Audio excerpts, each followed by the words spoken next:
उससे पूछो ये लड़की कहाँ है।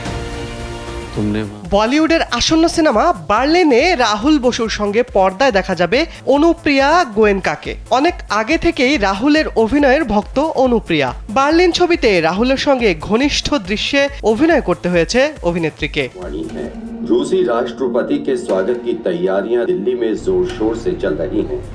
ঘনিষ্ঠ দৃশ্যে অভিনয় করে অস্বস্তিতে পড়েছেন অনুপ্রিয়া। সম্প্রতি সেই অভিজ্ঞতা নিয়ে তিনি কথা বলেছেন ভারতীয় গণমাধ্যমে। জানিয়েছেন রাহুলের সঙ্গে অন্তরঙ্গ দৃশ্যে অভিনয় করা নাকি মোটেও সহজ ছিল না। I am just a sign language expert. मुझे यहाँ के जॉब के बारे में कुछ ब्रीफ नहीं किया गया है। I just did. ইডেন বে কক্সবাজার সমুদ্র সৈকতের উপর নিজেদের একটি ঠিকানা। মাত্র ৫ লাখ টাকায় আপনিও হয়ে যেতে পারেন এই হোটেলের মালিক। অভিনেত্রী জানান শুটিং সেটে স্বাভাবিক কথাবার্তাই বলতেন রাহুল, তবে ঘনিষ্ঠ দৃশ্যের আগে নাকি অভিনেতার আচরণ বদলে গিয়েছিল।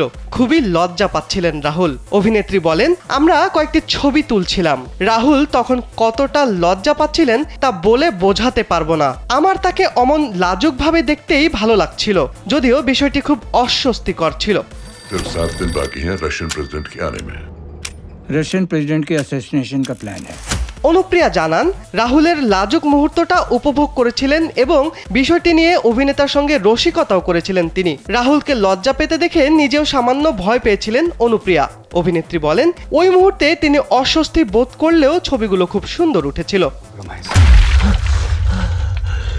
किसके लिए काम कर रहा है तू?